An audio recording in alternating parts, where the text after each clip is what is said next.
I'm about to accept a challenge. A challenge that will cut me off from a hallmark of modern technology, the internet. It will require diligence, restraint, and clocks, lots of clocks. How I'll emerge, only time will tell.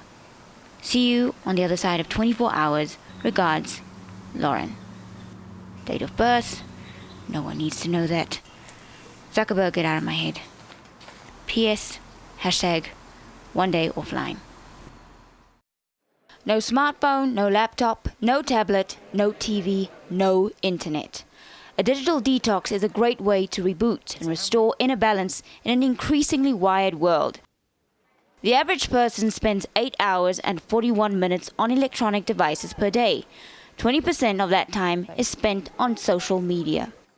I think it's very important that all of us take a break from those things that we habitually do in order to get an ability to renew ourselves, renew, in a sense, our psychological cells and well-being to face the world. How hard could it be? I usually don't make breakfast, but now I would have flipped through the channels or some kind of timeline or news feed. So now for the real test, to see if I could flip this egg while keeping the yolk in. You know what? It's fine. You could still eat it. None. Absolutely none. If you are hooked on a digital device, it's going to impact on your workability. Your work performance is going to suffer. It's going to impact on your health because you will tend to forego a meal instead of going online, doing something, or going on one of those social media sites and you've forgotten to eat. Here we are. See? Breakfast.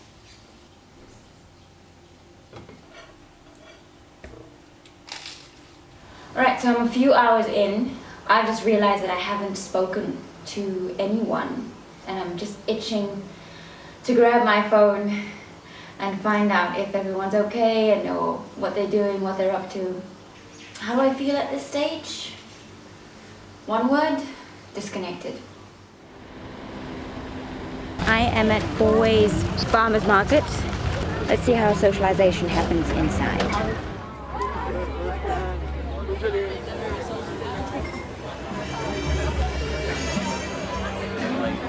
People were still glued to their phones, they were still communicating in that way, still showing pictures to each other. And I guess that speaks to the nature of our times. The way we prefer to communicate often is a combination of both the digital and the real world.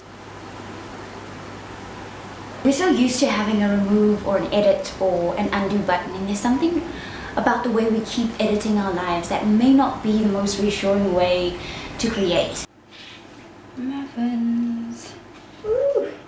As far as being cut off, it's forcing me to revisit skills that I've abandoned for months.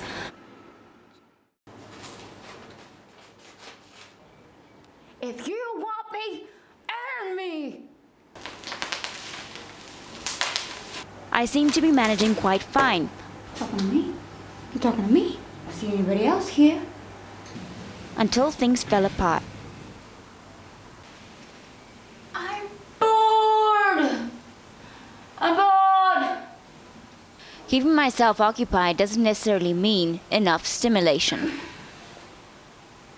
Underlying it all is a craving for affirmation. It's narcissistic. You want to see yourself, and if the selfie is no good, you'll immediately delete it. Oh, stop it. What do you mean I look like a young Alan Poor? And it becomes quite a serious affliction. So while you're addicted, and some will say habituated, it becomes an affliction because it's painful.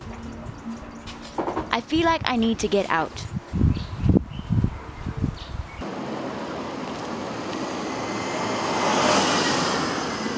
Who am I? Where am I going to? Really, where am I going to? If only we had technology for this.